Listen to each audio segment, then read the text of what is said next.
Assalamualaikum warahmatullahi wabarakatuh. Kembali berjumpa dengan saya, Hers Beno Arif, dari Forum News Network. Majelis Hakim Mahkamah Konstitusi hari ini, hari Senin, membuat keputusan yang sangat penting dan menarik. Ketua Mahkamah Konstitusi Anwar Usman dan Wakil Ketua Mahkamah Konstitusi Aswanto harus mengundurkan diri dari jabatannya karena dinilai bertentangan dengan Undang-Undang Dasar 45. Mengabulkan permohonan pemohon untuk sebagian, ujar Ketua Mahkamah Konstitusi Anwar Usman membacakan putusan tersebut dalam sidang yang diikuti via saluran YouTube Mahkamah Konstitusi hari Senin tanggal 20 Juni 2022. Anwar membacakan dalam putusan itu Mahkamah Konstitusi menyatakan Pasal 87 huruf A Undang-Undang 7 tahun 2020 bertentangan dengan Undang-Undang Dasar 1945. Pasal tersebut mengatur posisi ketua MK bisa dijabat oleh hakim konstitusi hingga masa jabatannya sebagai hakim berakhir. Bunyi pasal 87 huruf A Undang-Undang nomor 7 tahun 2020, hakim konstitusi yang saat ini menjabat sebagai ketua dan wakil ketua Mahkamah Konstitusi tetap menjabat sebagai ketua atau wakil ketua Mahkamah Konstitusi sampai dengan masa jabatannya berakhir berdasarkan ketentuan undang-undang ini. Berdasarkan ketentuan undang-undang, masa jabatan Anwar Usman sebagai hakim konstitusi itu akan berakhir pada 6 April tahun 2026 dan Aswanto sebagai wakil ketua Mahkamah Konstitusi sampai 21 Maret 2029. Sidang gugatan terhadap pasal 87 huruf A dan huruf B ini tergolong unik ya. Sebab hal itu berkaitan dengan masa jabatan ketua dan wakil ketua MK yang tadi diatur dalam Undang-Undang nomor 7 tahun 2020 tentang MK itu pada pasal 87 huruf A. Sementara pada pasal 87 huruf B berkaitan dengan jabatan hakim konstitusi tanpa periodisasi selama 15 tahun dan atau pensiun di usia 70 tahun.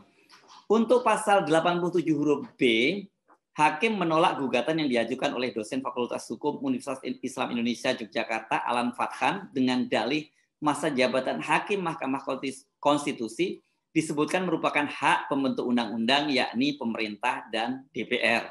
Keputusan ini tampaknya akan menjadi jalan tengah dan mengakhiri kontroversi jabatan Ketua Mahkamah Konstitusi Anwar Usman yang kini menjadi adik ipar dari Presiden Jokowi. Anwar Usman menikah dengan adik kandung Jokowi Idayati pada tanggal 26 Mei 2022. Banyak sekali kalangan yang menuntut agar Anwar Usman ini mengundurkan diri sebagai Ketua Mahkamah Konstitusi dan juga jabatannya sebagai Hakim Konstitusi karena khawatir itu menimbulkan konflik kepentingan. Ya, bukan yang mendesak Anwar Usman untuk mundur ini banyak sekali dari kalangan para praktisi hukum, dari penggiat demokrasi dan banyak tokoh yang juga mendesak dia agar mundur. Saat ini kan banyak sekali gugatan yang berkaitan dengan produk undang-undang, kebijakan yang diambil oleh pemerintahan Jokowi maupun yang berkaitan dengan pemerintah. Dalam ini tentu saja ada kepentingan Jokowi sebagai presiden. Yang paling banyak digugat adalah PT 20% dan Undang-Undang Ibu Kota Negara Baru. Kita tahu bahwa Ibu Kota Negara Baru ini akan menjadi semacam legacy dari Jokowi dan ini yang sekarang paling banyak digugat. Selain konflik kepentingan karena berkaitan dengan kedudukan kakak iparnya Jokowi sebagai presiden, Anwar Usman ini dikhawatirkan juga tidak bisa bersikap objektif manakala dia menangani kasus-kasus yang berkaitan dengan sengketa pilkada. Saat ini ada dua keponakan Anwar, yakni anak Presiden Jokowi Gibran Rakabuming menjabat sebagai wali kota Solo, sementara menantu Jokowi, Bobi Nasution itu menjadi wali kota Medan. Keduanya diperkirakan akan maju kembali pada Pilkada 2024 untuk posisi yang lebih tinggi, yakni sebagai gubernur.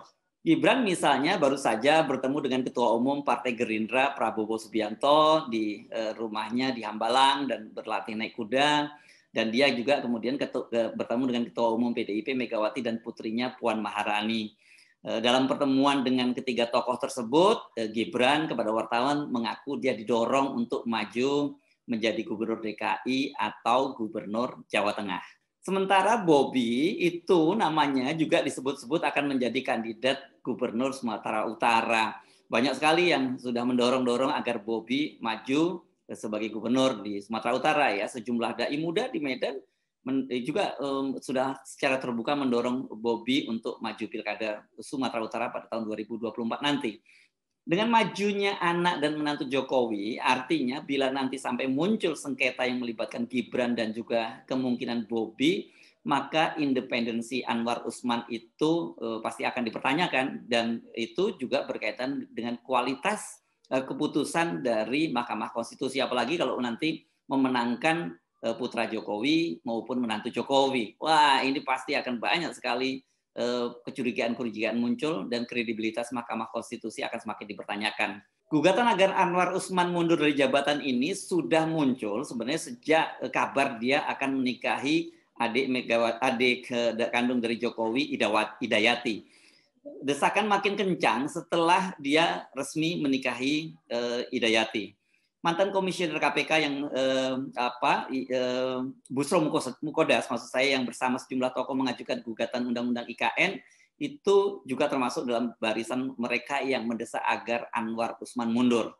PBHI bahkan malah membuat petisi berupa desakan agar Anwar Usman mundur. Petisi ini didukung oleh banyak sekali kalangan dan elemen dari masyarakat. Namun Anwar Usman tetap menolak mundur. Menurut dia tidak ada ketentuan perundang-undangan yang dia langgar, dan dia juga merasa bahwa kalau dia kemudian menentang, karena dia tidak pernah merencanakan untuk menikahi adik Pak Jokowi. Bahkan dia mengaku juga ketika berkenalan dengan Idayati ini, dia juga tidak tahu kalau itu adalah adik kandung dari Pak Jokowi. Selain itu dia juga membawa-bawa dalil agama bahwa menikah, jodoh, jatuh cinta pada seorang itu kan sudah ketentuan dari Allah Subhanahu wa taala. Jadi dia tidak berani menentangnya. Nah, posisi Anwar Usman ini ternyata juga dibela oleh mantan ketua Mahkamah Konstitusi, ketua Mahkamah Konstitusi yang pertama, Jimli Asidiki. Menurut Jimli, desakan mundur itu berlebihan dan dia menilai isu ini sudah digoreng kesana sini. Dan Jimli itu memberikan jalan keluar, bahwa bila nanti ada gugatan yang melibatkan Jokowi atau keluarganya, kan Anwar Usman nggak perlu mundur dari MK, dia cukup nonaktif saja, tidak ikut menangani perkara tersebut. Nah, sekarang dengan keputusan MK yang mengharuskan ketua MK dan wakil ketua MK mundur dari jabatannya karena bertentangan dengan Undang-Undang Dasar 45 ini, setidaknya ada 3 hal penting yang sudah dibuktikan oleh Anwar Usman. Pertama, dia sudah bisa membuktikan bisa bersikap independen bahkan untuk kasus yang melibatkan kepentingan dirinya sendiri. Karena kan dia sekaligus menjadi hakim ketua dan dia memutuskan perkaranya dia harus mundur. Anwar Usman saat ini dia mundur dari posisinya sebagai ketua MK nanti 9 bulan lagi ya, karena berdasarkan amar putusan tadi itu selambat-lambatnya 9 bulan setelah terpilih ketua MK yang baru. Itu Anwar Usman mundur bukan karena desakan publik, tetapi karena dia menjalankan keputusan MK yang dia pimpin sendiri. Ini jadi sangat elegan. Ketiga, Anwar Usman ini tidak perlu mundur dari jabatannya sebagai ketua MK karena begitulah bunyi amar keputusan Majelis Hakim Mahkamah Konstitusi. Dia masih akan terus menjadi anggota atau hakim anggota di Mahkamah Konstitusi sampai usianya 70 tahun. Artinya ini, karena sekarang ini kan Anwar Usman berusia 65 tahun. Artinya itu masih ada waktu 5 tahun lagi, itu melewati Pilpres dan Pilkada 2024. Disitulah nanti integritas dari Anwar Usman akan diuji. Apakah ketika nanti ada kasus-kasus yang berkaitan dengan Pak Jokowi, karena ini berkaitan dengan Pilpres, atau berkaitan dengan sengketa berkaitan dengan Pilkada yang melibatkan keponakannya, 2 orang keponakannya, Gibran dan Bobi, dan kemudian dia menjadi anggota atau bahkan memimpin sebagai ketua majelis, dia tetap bisa bersikap independen. Saya Subhan Arif dari Forum News Network. Sampai jumpa lagi. Wassalamualaikum warahmatullahi wabarakatuh.